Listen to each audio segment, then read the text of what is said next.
Hello and welcome back to my channel. So, this is an educational video. So, those of you who do know and understand the Fair Use Act of 1976 and you don't want to watch this, by all means, you don't have to. And for those of you who just don't give a crap about what the Fair Use Act of 1976 is because it doesn't really apply to you, then also you don't have to watch this. But the more the merrier. This video was created for the uneducated idiots like Lori, Lisa, and Gabby, who are now claiming that anything they put on the internet is copyrighted by themselves and that nobody is allowed to use what they put on the internet because of that. Huh. One would think that any of them could just Google it, read it, and learn, but we are talking about Lori, Lisa, and Gabby here. I would expect them to, look it up themselves. If I say, "Hey, Google the Fair Use Act of 1976 and read it," yeah, that would be asking too much, big words and all. They would never understand it. So, I'm gonna try and dumb it down as far as my brain will allow me to do it, which still won't be dumbed down enough for them, but I will attempt to make it understandable for them. Let me share my pie hole. Let's get into this video. So, what is the Fair Use Act of 1976? Where the Fair Use Doctrine, established under Section 107 of the Copyright Act of 1976, allows unlimited use of copyrighted material for purposes like criticism, comment, news reporting, teaching, scholarship, and research without infringing copyright. So let's just talk a little bit about this really quick for the three mentioned that don't understand probably what I just said here. But yes, anything we put out on the internet belongs to us. Okay. However, for purposes like criticism or commenting or news reporting or teaching, well, like what I do and what some other awareness pages do, we're allowed to do that without infringing the copyright. Okay. So what we're doing is we're taking what you have put out and we're creating something new. And we're commenting and criticizing it and educating people on why you are an idiot. So here we go. What is fair use? Fair use is a legal doctrine that permits limited use of copyrighted material without requiring permission from the copyright holder. That would mean we don't need your damn permission to use your content and create new content around it. Purpose of fair use. It aims to balance the rights of copyright holders with the public's need to access and use information for certain purposes. Section 107 of the Copyright Act. This section specifically addresses fair use, outlining the factors courts consider when determining if a use is fair. Well, let's also say what's fair is none of these three have the money to take us to court for any copyright thing anyways, but if they were under the Fair Use Act of 1976, well, we would win. So, there are four factors that courts consider when determining fair use. An exception to copyright are the purpose and character of the use, the nature of the copyrighted work, the amount and substantiality of the portion used, and the effect of the use on the potential market of the copyrighted work.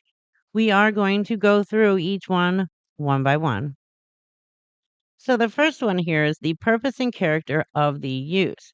This includes whether the use is transformative,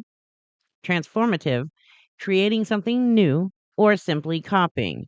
So, example, if I just took your live stream or one of your videos off of TikTok, threw it up on my channel and monetized it, and I'm making money off of it without anything added to it, well, I'm copying it. However, if I take your live stream or your video and I use it to create an entirely new video with educational points, criticism, comments, and my own opinion, well, I have created a whole new video out of it. See the difference? So, purpose and character of the use. This factor considers whether the use is transformative, like I've already said, creating something new with the copyrighted material, or simply a replacement for the original work. Examples of uses that tend to weigh in favor of fair use include criticism, commentary, news reporting, teaching, scholarship, and research.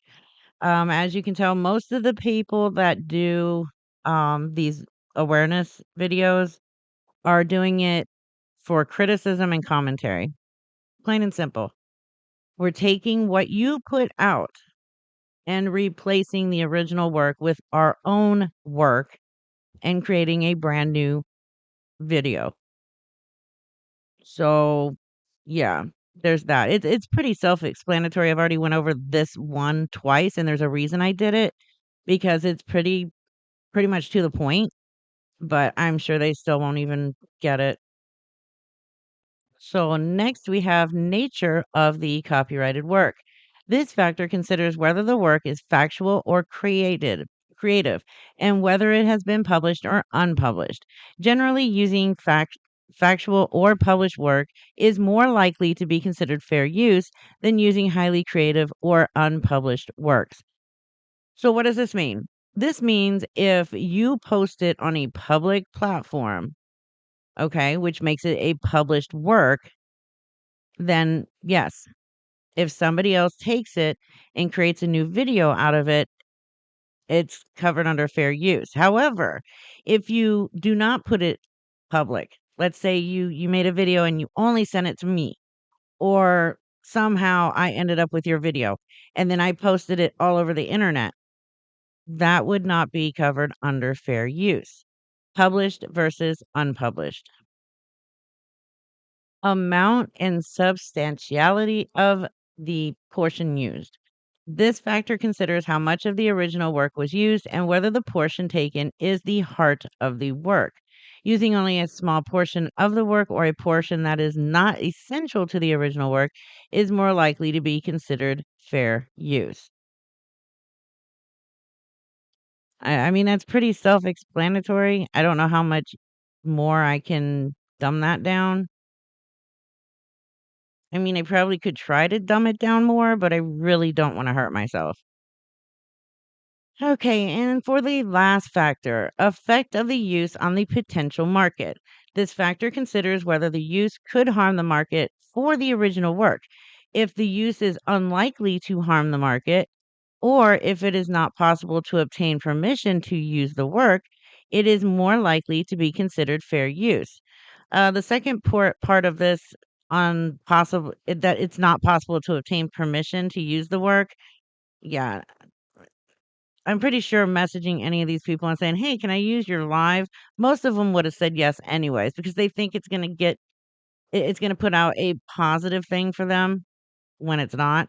But the first part of this is what I wanna touch on, because here's the thing. If you put your original video out or live and you make money off of it, that's awesome.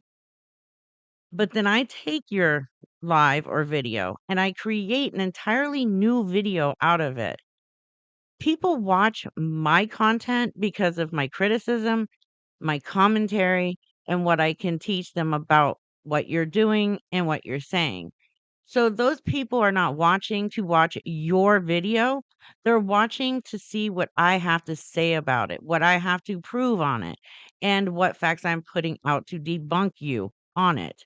So it is taking nothing away from your market of what you could monetarily make on your live stream or video.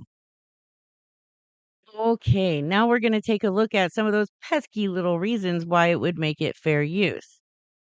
Criticism and comment, using copyrighted material to critique or comment on it, such as in reviews, analysis, or scholarly articles.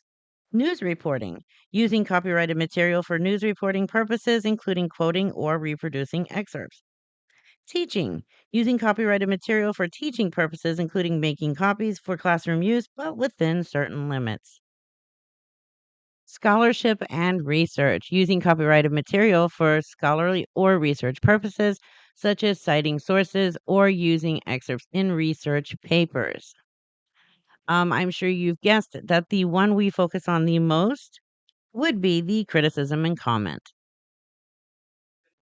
So here's a little fun fact here. For example, a transformative use of a whole work, which would mean the entire live stream or video, might weigh in factor of fair use if the amount is appropriate for the purpose. Copying an entire work may be permissible if necessary to make the work accessible to people with disabilities. Interesting. Now, this is where it gets fun. The three exceptions for fair use. You generally need to obtain a license, i.e., explicit written permission to use third parties' copyrighted material. You also need to license your work to say it's completely copyrighted, just to say. There are three major exceptions to this rule: the face to face instruction exception, the online instruction exception, also known as the Teach Act, and three, the fair use exception. These exceptions are defenses against a claim of copyright infringement. Exceptions act like an umbrella under which your use of the copyrighted work is protected. In other words, you will be able to use the copyrighted material without the owner or licensors permission, but only under certain circumstances. Let's find out what those are, shall we? And yes, I reference my channel and myself in this because I am speaking about it. I'm speaking about the specific things that they're talking about. When I do this, I'm not going to run down an entire list of other channels that do the same thing I do. So because I'm the one making the video, I'm just going to, reference to myself and my own channel. Okay, so even though the first two exceptions really don't fall under what I'm doing with my channel, I'm still going to put them here so you can read them if you want to. But the one we're going to focus on is number three.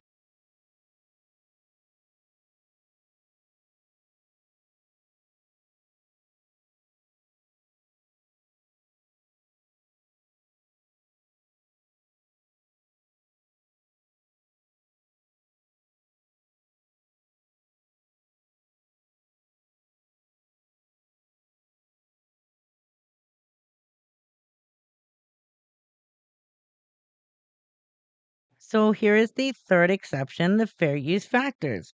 The purpose of the purpose and character of the use, including whether such use is of commercial nature or is for nonprofit educational purposes. The more the purpose and character of your use differs from the original nature of the copyrighted work, such as creating a parody, using the work in a new way to fit class material, if it's used for the Teach Act, etc., the more this factor will tend to favor fair use. Next, we're going to talk about what copyrighted content is. But first, a short break.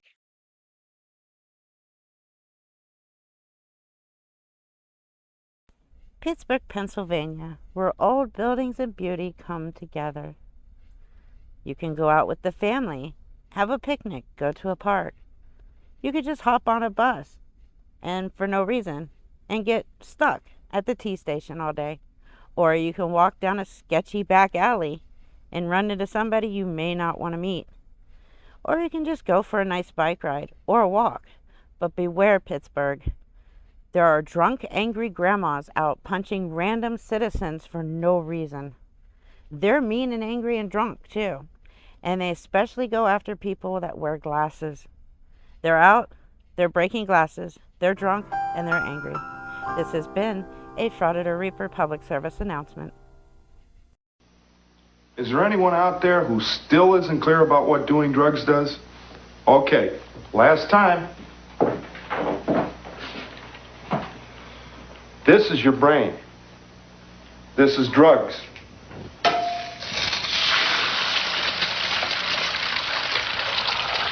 This is your brain on drugs. Any questions? This has been a Frauded or Reaper public service. Okay, so what is copyrighted content? It refers to original works of authorship like books, music, or art that are protected by copyright law, granting the creator exclusive rights to control its use and distribution. So here's a more detailed explanation. So copyright is a legal concept that protects the rights of creators of original works, giving them exclusive control over how their work is used, copied, and distributed. I apologize for all the stumbling. I am so tired. I just got off work. What it protects. Copyright protects the expression of an idea, not the idea itself. Types of works protected. Copyright protects a wide range of creative works, including literary works, as in books, articles, and poems, musical works, songs, compositions, dramatic works, plays and screenplays, artistic works, paintings, sculptures, photographs, software and computer programs, and architectural works. Who owns the copyright? Generally, the creator of the work owns the copyright. What rights come with copyright? Copyright holders have the exclusive right to reproduce the work, create derivative works based on the work, distribute copies of the work, display the work publicly, and perform the work publicly. Copyright duration. Copyright protection lasts for a set period, varying by the type of work and the country. Now, here's my favorite part of this: copyright exceptions. Listen closely, Lori, Lisa, and Gabby. There are some exceptions to copyright, such as fair use in the US or fair dealing in the UK, which allow limited use of copyrighted material under certain circumstances. And guess what? We've already gone through those certain circumstances. How about that? Under certain circumstances, you may be legally permitted to use another person's copyrighted content without their permission. This includes fair use and exceptions to copyright such as quotation, criticism, and or review of the copyrighted content. Okay, so I tried to find one that also specifically said the word TikTok but couldn't, but this falls under anywhere that you post on a public platform like TikTok, YouTube, Instagram, Twitter/X. You get the point. You can potentially use someone else's YouTube video/TikTok video in your own under certain circumstances based on the principle of fair use, which allows limited use of copyrighted material without permission for purposes like, and yes, I am repeating this again because this is important for people to understand that, yes, we are allowed to use your work in purposes like criticism, commentary, education, or education. However, it's crucial to understand that the fair use is not a guarantee and is determined on case by case basis. However, yeah, like any three of those would have the money to take any of us to court to try and claim copyright. However, but this is interesting. Hey, Gabby, Lori, since you guys love to sit there and sing show tunes and Disney songs and all this stuff, and what Gabby's monetized, isn't she? I don't know, I haven't checked. Um, you do realize that you are playing copyrighted music in your videos, and Disney can even come after you and sue you. And they actually have a higher standing at suing you and winning than you would at suing, let's say, Villain or anybody else that you are screaming about copyright with, and you winning. You would more than likely, actually, I could strongly say you would lose that. So, yeah, there you go. You might want to think about what you're playing in the background of your videos and lives before you do it. So, yes, there you go. That was a quick educational video on the Fair Use Act of 1976. Not for anybody's, that's subscribed to my channel or anybody else. This was specifically for those uneducated idiots who are claiming copyright right at this moment. But yet they don't realize that they themselves are using actual copyrighted music in their lives when they sing and dance to it and look completely idiotic. Um, yeah, Gabby, stop. Lori, really stop. My God, you are embarrassing the entire human race whenever you get up and move. So, just wanted to throw this out. I know I told people I was going to do it. I wanted to hurry up and finish it. I'm going to go eat now. So, I will see you in the next video. Take care. Be safe. Bye, guys.